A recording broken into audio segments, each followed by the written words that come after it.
Hello guys, ako si Jesse Boy dito, ang ating daigdig. Guys, sa ngayon, mainit pa rin ang talakayang balita patungkol kay Pastor Apollo Kibuloy dahil doon sa mga krimen na ipinapato sa kanya. Panoorin yung balita nito guys. Balak ng Amerika na ipadukot at ipaligpit siya matapos ipagkanuno umano siya ng Administrasyong Marcos. Pero si Senator Riza Ontiveros hindi naniniwala at tinawag lang na pa-victim ang pastor. Nasa frontline ng balitang yan, si Mayan Los Baños. Hanggang maaga pa, Bongbong Marcos, Lisa Marcos, Martin Romualdez, bumaba na kayo sa posisyon. Mag-resign na kayo sapagkat hindi hihinto ang tinig na ito habang naririyan pa kayo. Gigil na gigil ang leader ng Kingdom of Jesus Christ na si Pastor Apollo Kibuloy habang binabanata ng Administrasyong Marcos dahil umano sa banta sa kanyang buhay. Sa nilabas niyang audio recording ngayong araw, hindi na nagpakita ng mukha si Kibuloy para raw sa kaligtasan niya dahil tinitiktikan daw siya ng FBI at CIA. Base raw kasi sa kanyang mga source, nakikipagsabwatan na sa US government sina Pangulong Marcos, First Lady Liza Araneta Marcos at House Speaker Martin Romualdez para ipadukot o kaya ipapatay siya dahil sa mga kasong nakasampa sa kanya sa Amerika. Ayaw na raw po nila ng extradition treaty.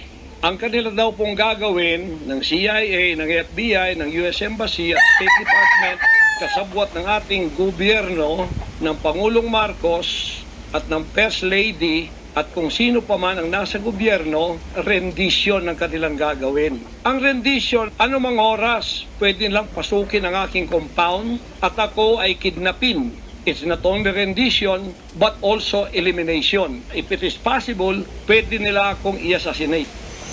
Ayon pa kay Kibuloy, may impormasyon daw siya na may 2 milyong dolyar o mahigit 100 million pesos na patong sa ulo niya. Pero walang nakalagay na reward money sa wanted poster niya sa FBI. Wala ring pahayag tungkol dito ang US Embassy, pero iginiit nila na higit 1 dekada na raw na uugnay si Kibuloy sa mga kaso ng pang-aabuso gaya ng rape. Kaya determinado silang panagutin ang pastor sa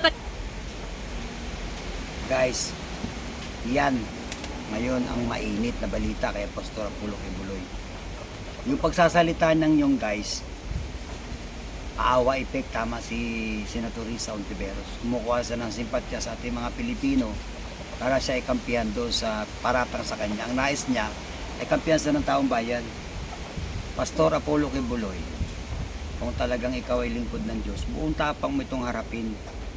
Ayon sa mga talaan ng Biblia, mula bagong tipan hanggang mula lumang tipan hanggang bagong tipan ay ang mga mananampalatayang Kristiyano sa Diyos ay inuusig talaga at nililitis at buong tapang nila itong hinarap. Si Propeta Daniel ay nilitis at itinapon sa leon. Ganon din yung 3 niyang kaibigan, nilitis at tinapon sa pugon. At mismo ang Panginoong Hesus nilitis din. At humarap din ito ng buong tapang, ganon din ang mga apostol. Eh bakit ikaw ayaw mong harapin? Ang linaw ng sinabi ng Biblia, magpasakop kayo sa mga batas sa daigdig. Ang linaw. Kaya ikaw dapat magpasakop ka. Kahit hindi ka dadalo sa mga paglilitis ng Senado at sasabihin mong sa korte ka lang, itinadhana sila ng ating batas at kapangyarihan ito ng Congress at Senate para mag-imbestiga. Sino ka para hindi daluhan ng mga paglilitis nito? Mas mataas ka pa sa Congress. Eh tumakbo ka senador o presidente, alisin mo sila, buwagin mo sila para hindi ka makadalo sa mga paglilitis nila. Wake up call ito sa ating guys para tayo ay magsiyasat at mag-imbestiga patungkol dito. Dapat alamin natin kung nasa katotohanan tayo o nasa kasinungalingan ang mga reliyong ating kinakaaniban. Ito ang punto ko rito guys para malaman natin kung sino nagsasabi ng totoo. Si Pastor Kibuloy, sa mga bidyong napapanood ko sa kanya, matagal na siyang nagsisinungaling sa pulpito sa harap ng kanyang mga mananampalataya. Ang dami kong bidyong napanood sa kanya na napawang kasinungalingan yung kanyang mga preaching. Ayun na, mag-iimbestiga guys at alamin ninyo ito. Dapat, ang sino mang sa atin ay buong tapang natin itong harapin.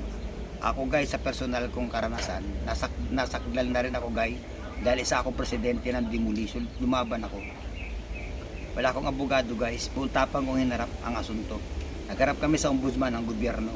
Kalaban ko guys ha, ang gobyerno mismo. Pero nanalo kami sa kaso dahil inatigan ako ng Diyos at siya naging abogado ko. Ganun ka dapat Pastor Kibuloy. Harapin mo ito ng buong tapang at manindigan ka na ikaw ay nasa tama. Sabi sa Biblia, kung ang Diyos ang ating kapanalig, sino pang laban sa atin? Ba't kumukuha ka ng mga abogado at magbabayad ka para sa kanila? Ikaw ay sabi mo, ikaw ay lingkod ng Diyos, ikaw ay anak ng Diyos. Sabi mo pa nga, stop lindol eh. Stop ABS-CBN eh, bago ngayon eh, ayaw mong umarap sa mga paglilid. Harapin mo ito. Harapin mo ang problema inatang sa'yo dahil ito'y pagsubok lang sa atin. Kung talagang tunay kang lingkod ng Diyos, huwag kang matakot. Sabi ng Panginoon, huwag kang matakot, ako'y sasayo, saan ka man pumunta. Yan ang tunay guys ng mga lingkod ng Diyos. Hindi natatakot sa anumang mga paglilid at hindi natatakot sa kamatayan. Siya takot sa kamatayan eh.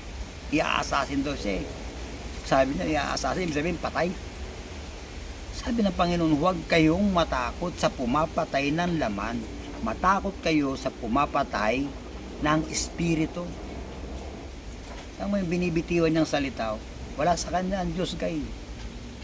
Hindi ganyan ang tunay na lingkod ng Diyos. Haharapin mo yan kung ikaw ay lingkod ng Diyos. Wala kang takot. Pinatay ang mga apostol gay. Pinako sila sa cross ng patiwarik. Pero buong tapang nila itong hinarap dahil ang nakalagay sa Biblia, ang kamatayan sa laman ay kaligtasan. Sa takot mamatay, kaya babala lang itong aking video para tayo magsiyasat at mag-imbestiga. Ito ay wake up call sa lahat ng mga mananampalatayang Kristiyano upang makalaya tayo mula sa kasinungalingan. Tanging korte pa rin ang magpapasya kung makasalanan nga si Kibuloy o mali. Ano man ang kahihinatnan nito sa kanya. Pero tayong mga Kristiyano ay nagkaroon ng ideya at dapat na mag-imbestiga sa sitwasyong ito. Kung nasa tama nga ba ang mga relihiyong ating kinakaaniban. Ang relihiyon guys ay daan lamang ito ng Diyos para makakilala tayo. Pero hindi ito ang kaligtasan ayon sa Biblia. Walang relihiyong makakapasok sa langit. Ang makakapasok sa langit ay ang individual na kaluluwa natin. Yan ang katotohanan guys. Kaya ang relihiyong kinakaaniban natin ay hindi yan daan. Hindi natin dapat pinagmamalaki na ako'y kaanib sa maraming relihiyon. Maganda ang simbahan nila. Maganda ang kanilang church. Hindi. Di relihiyon ang magliligtas guys. Ako ang daan at ang katotohanan at ang buhay. Yan ang nakalagay sa Biblia. Sana guys sa video kong ito ay nagkaroon kayo ng ideya para maghalungkat at mag-aral. Magandang araw sa inyo guys. Ako si Jesse Buet. Ito ang aking daigdig.